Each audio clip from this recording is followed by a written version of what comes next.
नमस्कार। दो देशों के राष्ट्रपति के बीच जमकर तू मैं हुई। अमेरिका के राष्ट्रपति डोनाल्ड ट्रंप और यूक्रेन के राष्ट्रपति जेलेंस्की के बीच हुई बहस को पूरी दुनिया ने देखा। ये झगड़ा व्हाइट हाउस में हुआ और सिर्फ झगड़ा नहीं हुआ, बल्कि ट्रंप ने जेलेंस्की को खूब फटकार लगाई और व्हाइट हाउस से बाहर का रास्ता भी दिखा दिया। लेकिन बहस हुई क्यों? दरअसल दोनों के बीच मिनरल्स को लेकर डील होनी थी। ट्रंप भी महीनों से यूक्रेन पर दबाव बना रहे थे और यूक्रेन को सीज फायर का लालच दे रहे थे। अमेरिकी फंडिंग रोकने की धमकी भी दी, जिसके बाद जेलेंस्की ट्रंप से मुलाकात करने व्हाइट हाउस पहुंचे।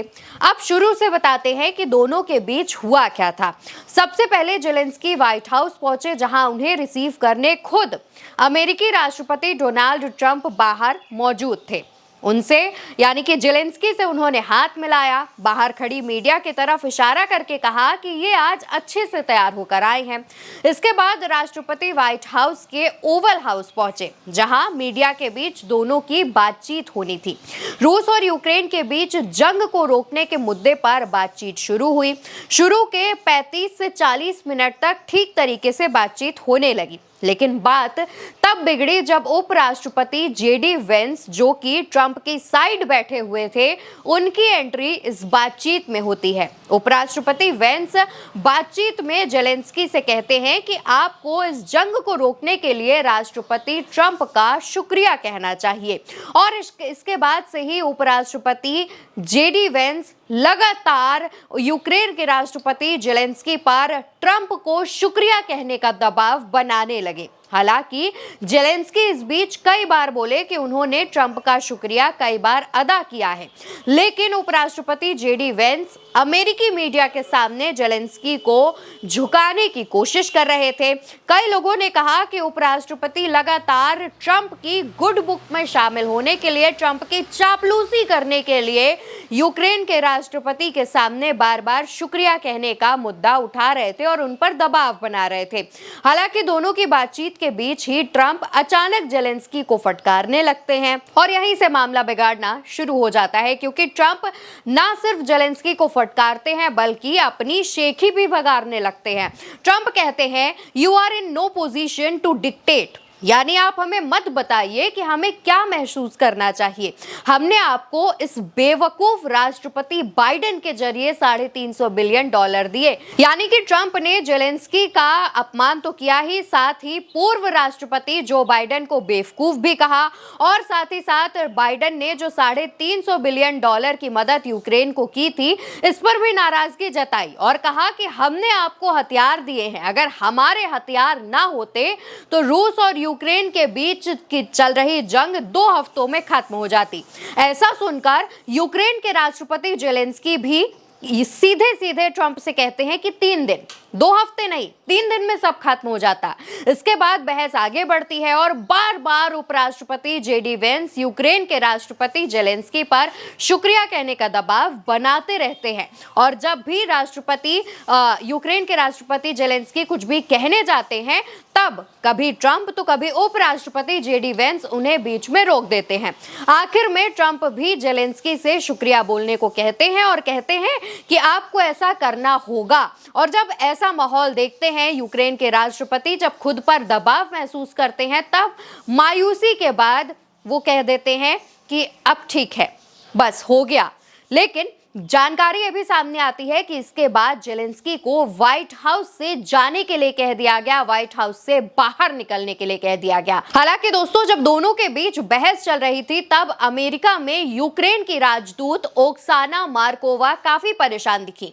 वो बार बार अपना हाथ अपने सर पर रखकर दुखी होती हुई दिखाई दे रही थी और इसके तमाम वीडियोज भी सोशल मीडिया पर वायरल हुए। जब ये वीडियो वायरल होना शुरू हुआ, उसके बाद ट्रंप और जेलेंस्की का जो लड़ाई का, जो बहस का वीडियो था, वो सोशल मीडिया पर सामने आया। जब ये सब हुआ, जेलेंस्की व्हाइट हाउस से बाहर निकले, अपनी गाड़ी में बैठ करके जाने लगे। इन सब के बाद ट्रंप के सोशल मीडिया अकाउंट से एक पोस्ट सामने आया, जिसमें उन्होंने लिखा, आज व्हाइट हाउस में हमारी बहुत अहम बैठकें हुई। हमने ऐसी बातें जानी जो दबाव भरी चर्चा के बिना कभी समझ में नहीं आती। कितनी हैरानी की बात है कि भावनाओं के बीच क्या क्या सामने आता है। मुझे ये समझ आया है कि अगर अमेरिका शांति शांति लाने की कोशिश करता रहा तो राष्ट्रपति जेलेंस्की शांति के लिए तैयार नहीं होंगे, क्योंकि उन्हें लगता है हमारी भागीदारी उन्हें बातचीत में बड़ा फायदा देती है। मैं कोई फायदा नहीं चाहता, मैं शांति चाहता हूं। जेलेंस्की ने अमेरिका के सम्मानित ओवल ऑफिस में ही अमेरिका का अपमान किया। वे तब वापस आ सकते हैं जब वास्तव में शांति के लिए तैयार हो। जब कुछ इस तरीके का दोस्तों ट्रंप का ऑफिशियल अकाउंट से पोस्ट सामने आता है, इसी के करीब करीब जेलेंस्की का भी एक ऑफिशियल अकाउंट से पोस्ट सामने आता है, जिसमें जेलेंस्की जो लिखते हैं वो आपको जरूर सुनना चाहिए। जेलेंस्की अपने पोस्ट में लिखते हैं, धन्यवाद अमेरिका, आपके समर्थन के लिए धन्यवाद, इस यात्रा के लिए धन्यवाद, धन्यवाद अमेरिकी राष्ट्रपति का, कांग्रेस और अमेरिकी जनता का। यूक्रेन को न्याय संगत और स्थायी शांति की जरूरत है, हम सभी ठीक उसी के लिए काम कर रहे हैं। और जब ये पोस्ट सामने आता है तब जेलेंस्की के समर्थन में कई और लोग भी निकल कर सामने आते हैं। कई बड़े देशों के राष्ट्रपति, प्रधानमंत्री जेलेंस्की के समर्थन में आते हैं। अब आप ये जान लीजिए कि दोनों के बीच मिनरल्स को लेकर डील होनी थी, जिसका हमने जिक्र इस वीडियो के शुरुआत में किया था। रूस और यूक्रेन के बीच जो वॉर चल रहा है उस पर तो अमेरिकी राष्ट्रपति बात करना ही चाहते थे, लेकिन उसके पीछे ट्रंप की जो असली नीयत थी वो ये थी कि मिनरल्स को लेकर डील करनी थी। और इस बात को लेकर के ट्रंप बोल रहे थे कि आप आइए, रूस के साथ आपका शांति समझौता यानी सीज फायर करवा देंगे। लेकिन जब जेलेंस्की पहुंचते हैं तब ना मिनरल्स को लेकर बात होती है, शांति और समझौते सीजफायर को लेकर बात नहीं होती, बल्कि ये बात धन्यवाद, शुक्रिया जैसे मुद्दे पर आ जाती है। लगातार दबाव बनाए जाते हैं। इसके बाद मिनरल्स को लेकर के भी जो डील रखी गई थी वो कैंसिल हो गई। इस डील से एक और बात निकलकर सामने आती है जो आपको जाननी चाहिए, वो ये थी कि अमेरिका लगातार यूक्रेन के रेयर अर्थ मटेरियल यानी कि दुर्लभ खनिज को लेकर लगातार दबाव बना रहा था। ट्रंप लगातार महीनों से यूक्रेन के राष्ट्रपति पर दबाव बना रहे थे, यूक्रेन को रीडेवलपमेंट में मदद करने की पेशकश कर रहे थे। और अगर जब इस पे बात नहीं बन रही थी तो कह रहे थे कि अगर आपने हमारी मांगे नहीं मानी तो आपकी अमेरिका फंडिंग रोक दी जाएगी, जिससे यूक्रेन को नुकसान होता, क्योंकि यूक्रेन रूस के साथ जंग में है और उसको इन सब चीजों की जरूरत है।